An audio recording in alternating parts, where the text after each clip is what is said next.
Welcome to Nairobi. This is an apartment complex in an area called Tatu City. It is absolutely gorgeous. And I thought that while I was here, I would talk a little bit more about practice. One of the biggest issues that students have, and actually that parents have with practice, is actually just they don't know how to do it. It sounds easy, it sounds simple, right? What in the world is practice? It's just doing something over and over again. But the question isn't whether somebody knows that practice is doing something over and over again. It's the question, do they know how to do something over and over again effectively? For you, practically right now, to help your students learn what effective practice is, I'm going to give you 3 tools. The first tool is called an egg tool. An egg is actually something I developed. I shouldn't say I developed it. I actually got it from an autistic student. I was doing this game where he had to play a certain area a certain number of times in a row correctly.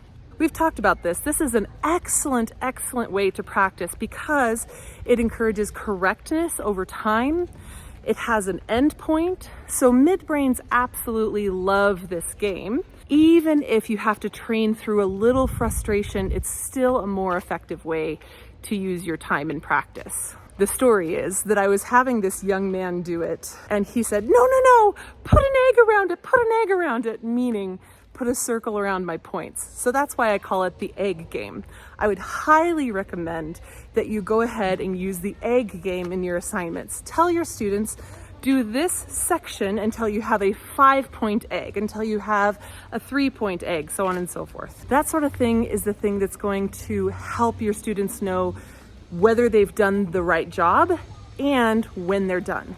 The second thing I want to encourage is that you stop using time as a measure for practice. Time as a measure for practice is a one-way ticket to having your students believe that time is more important than quality of practice. Once your students know how to practice in a quality way, the time will just be happening.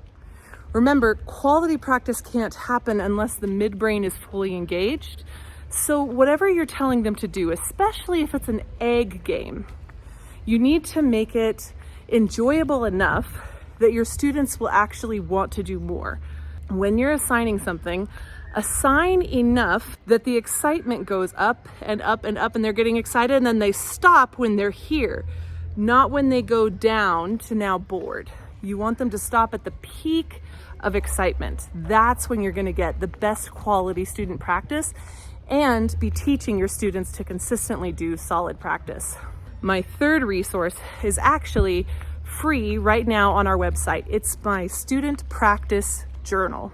Now, the student practice journal, you'd think, yeah, I've seen practice journals before. This one is a little bit different. In this one, you have a big column on one side, another big column on another side, and 3 narrow columns on each page in the middle. So the assignment is actually the book open up into an assignment on the left page and the right page.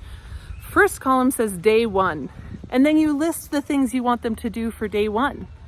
Day 2, day 3, day 4, and day 5. I would love for you to try this in your classrooms and in your lessons and let me know how it goes.